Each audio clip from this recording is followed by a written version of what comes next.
Mr. President, Senator from Utah. I ask unanimous consent that the quorum call be dispensed with. Is there objection? Senator from Utah. Mr. President, I ask for order in the chamber. Would the Speaker hold for a minute? Would the Senator hold? Senator from Utah. I ask unanimous consent that I may be able to complete my remarks. Is there objection? Without objection. Without objection. Mr. President, later tonight, we will vote on the Majority Leader's bill to reduce the deficit and increase the nation's statutory debt limit. Earlier today, the House of Representatives decisively rejected the Majority Leader's proposal. If I got it right, the vote was 246 to 173. There 13 did not vote, but there were 11 Democrats who voted against the proposal as well. It will be defeated here in the Senate later this evening, or whenever the Majority Leader allows it to be voted on. And it's fine with me, whatever he decides to do. As a substantive matter, I deeply oppose the efforts of the Majority Leader. His plan does not tackle the task at hand. The President would get a $2.7 trillion debt limit increase. President, can we have order, please? Order. Would the gentleman hold for 1 minute? I will. Can people bring their conversations to the cloakroom, please? Senator from Utah. Thank you, Mr. President. The President would get a $2.7 trillion debt limit increase, but less than $1 trillion in cuts. And most of those cuts are gimmicks, budgetary gimmicks. They assume savings from more spending that the President has not requested, and that will be unlikely to materialize. It does not include a balanced budget amendment.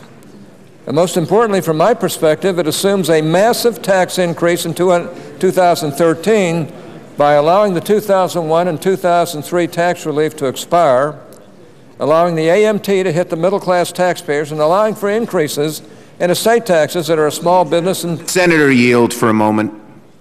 I'll be happy to yield. Let's please show our colleagues some courtesy. Will conversations please cease and be taken to the cloakroom? Senator from Utah. Thank you, Mr. President. Let me just say that again, and most importantly, from my perspective, the Majority Leader's approach assumes a massive tax increase in 2013 by allowing the 2001 and 2003 tax relief to expire, allowing the alternative minimum tax to hit middle-class taxpayers, something we have not allowed, and allowing for increases in estate taxes that are a business and job killer. But we are scheduled to vote on this bill late this evening, actually early on Sunday morning. Americans might ask, why in the world are we doing this? Republicans were ready to take this vote yesterday evening. This delay in voting does not match up with the asserted urgency of raising the debt ceiling. Yesterday, the Senate Majority Leader stated here on the floor that, quote, the country defaults on its debt at 12 midnight on Tuesday, unquote. Tuesday is August the 2nd. But is this true? What are these claims based on that the Majority Leader is making? Amazingly, we do not know for a fact whether the United States does run short of cash to pay all of its obligations on August 2nd. We were told by the Treasury Secretary way back in May that August 2nd might be a date when Treasury runs out of money to pay our bills. We have seen estimates of the Treasury's cash position here on the floor that came either from a local think tank or from Wall Street financial firms. But Treasury will not give us updated information. That's outrageous. The last time Treasury informed Congress of its estimates of its cash position was in May, when it backed off of a prior guess and extended their estimate of running dry of cash by 3 weeks. Since that last update, I made a simple request of members of the Financial Stability Oversight Council, commonly called FSOC, which is chaired by the Treasury Secretary. I asked for an update on Treasury's cash and liquid assets to be delivered by close of business on Thursday, and I asked for that as ranking on the Senate Finance Committee. I also asked for contingency plans of Treasury and our financial regulators outlining what they will do if the debt limit is not raised or if we face a ratings downgrade on our U.S. debt. Treasury has not responded to this request. It's outrageous. They know what they're going to do. We are told that the nation will fall off of a financial cliff on August 2nd at midnight. Now that's a lot of precision, down to the hour. But is it true? I don't know. The American people don't know. Social Security recipients in Utah don't know, and Treasury won't tell us. And I might add, the rating agencies don't know either. We're being asked to give the President the largest increase in debt limit in our nation's history. Get that. We're being asked to give the President the largest increase in our debt limit in our nation's history. His last one was the largest at that time.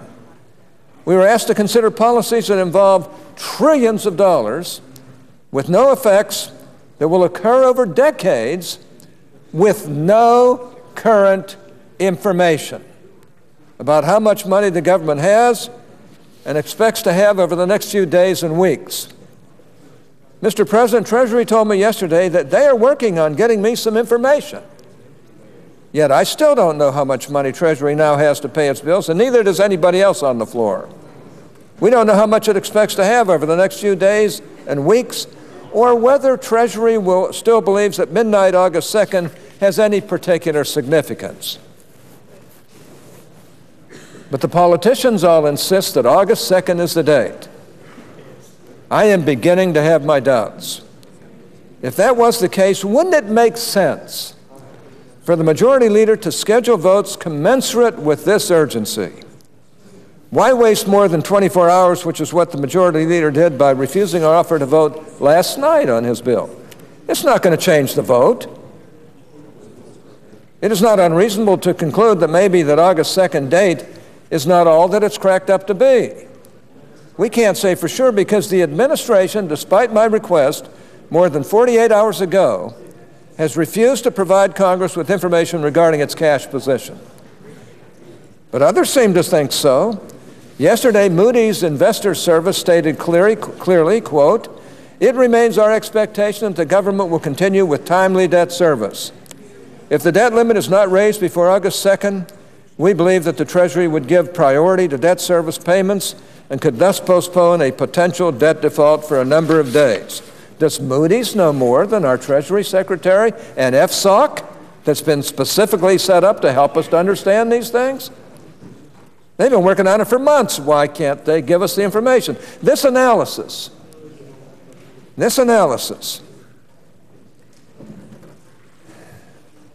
is consistent with everything that my colleague and friend from Pennsylvania, Senator Toomey, has been saying for months. He understood early on that regardless of the rhetoric, there would be no default, on August 2nd. The administration is fully capable of prioritizing payments. There's a much more pressing issue than imminent default: a credit downgrade due to the failure of Congress to use this opportunity to take significant deficit reduction measures. That is the real takeaway from Moody's report. Quote, "Reductions of the magnitude now being proposed, if adopted, would likely lead Moody's to adopt a negative outlook on the AAA rating. The chances of a significant improvement in the long-term credit profile of the government coming from deficit reductions of the magnitude proposed in either plan are not high," unquote. That's Moody's. Our debt has become so unmanageable that we face a credit downgrade with consequent higher interest rates if we do not enact a big-time deficit reduction package. Now, this year is our third straight trillion-dollar deficit. Our national debt is $14.5 trillion. And the President's budget would add $13 trillion in additional debt if he gets his way. I don't know about you, but I can't tolerate that. Added to already almost a $15 trillion debt today. I've spoken previously about the debt bubble the nation finds itself in, but I want to reemphasize that point in light of the warnings from ratings agencies that our credit faces a downgrade absent real deficit reduction. Currently, federal debt held by the public equals a modern record of about 69% of GDP, and it's headed to 100%, and we all know it. The Congressional Budget Office reports that current tax and spending law takes that figure to 76% of GDP over the next 10 years, and we all know it's going to hit 100%. If we keep going with what the president's doing, and unfortunately what my friends on the other side are doing. To put that number in perspective, at the end of fiscal year 2008, the debt held by the public reached about 41%. That's less than 2.5 years ago. That was under the Bush administration. 41% compared to 70% today. As bad as the 76% figure is that we will reach according to the Budget Office, President Obama's budget would raise debt held by the public to 87% of GDP by his own actuaries, and I've got to tell you, they've very seldom been accurate or right. They're always low. And according to the Congressional Budget Office, if we continue current tax policy, don't raise rates, fix the alternative minimum tax, provide estate tax relief, and provide for a fix to the physician payment system, that's the SGR, policies supported by clear majorities of Americans, by 2021, debt held by the public will reach no less than 97%, which is precisely what I've been talking about. Now here's the sticky wicket. CBO projects that the cost of simply paying the interest on all of this debt will rise to $792 billion. And that's if CBO is right, and generally they're on the low side. Or, in other words, 3.3% of GDP in 2021. But what happens if interest rates go up? And they're likely to go up. Currently, interest rates are very low. 10-year Treasury rates are currently around 3.5%. During the past 2 years, this administration has spent recklessly, raising the total debt from $10.6 trillion to almost $14.5 trillion today. And because debt was cheap, the president was able to take on a lot of it. The true cost of this debt was hidden by low interest rates. But what will happen when interest rates rise? What happens if interest rates rise to levels seen during the 1980s or 1990s? Think of my suggestion that these rating agencies of government are always low. Interest rates are going to rise, and the costs are going to rise too. During the 1980s, rates on 3-month Treasury bills and 10-year notes rose to over 8% and 10% respectively. During the 90s, rates on 3-month and 10-year notes rose to 5% and 6.6% respectively. That cost, as laid out by CBO, could be astronomical. Under President Obama's 2012 current budget, the CBO projects deficits for each of the next 10 years, resulting in an estimate $10 trillion being added to this $14.5 trillion public debt, a 100% increase. Under the scenario where interest rates rise to the historical average of the 1990s, the public debt is projected to grow an additional $8 trillion, or a 77% increase.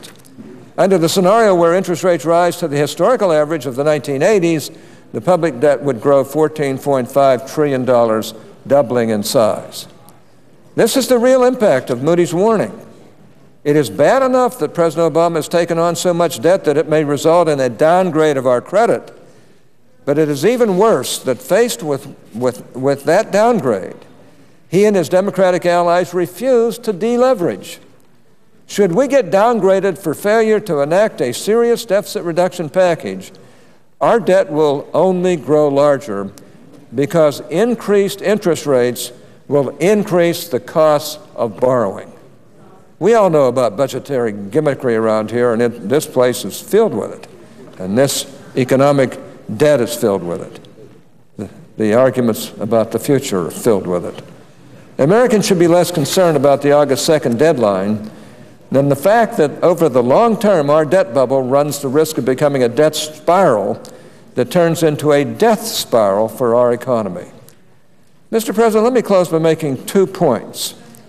First, given the treacherous fiscal waters we are in, Congress and the American people need to know where the U.S. Treasury stands. It is unacceptable that they are being asked to make decisions based on a proclaimed August 2nd deadline with no facts to back it up. I urge all Americans, all Utahns, and all Social Security recipients to get in touch with the Treasury right now and ask them to show us the money.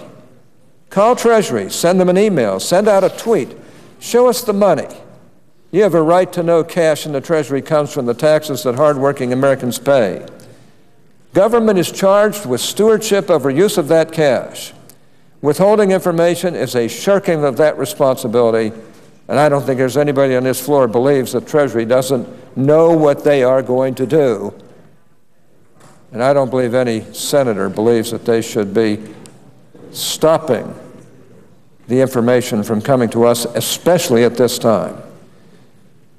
We should not run Treasury and manage taxpayer resources the way Bernie Madoff ran his hedge fund, by taking in cash and when asked for information, refusing to give it and just saying, "Trust me." I have a simple question. Does Treasury expect to run out of cash on Tuesday, August 2nd? The President and his Treasury Department must answer this question. Which brings me to my second point. It is much more critical that we get a deficit reduction package right than that we adhere to this arbitrary August 2nd deadline. There is one bill that gets that right from my perspective, and that, of course, is cut, cap, and balance.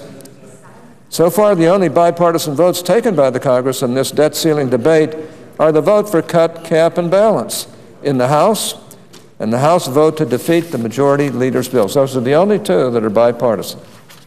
This debate is not over yet. I expect Senator Reid's bill to fail tonight, and then it is back to the drawing board. My hope is that the President will then do what he has so far refused to do, and that is take leadership.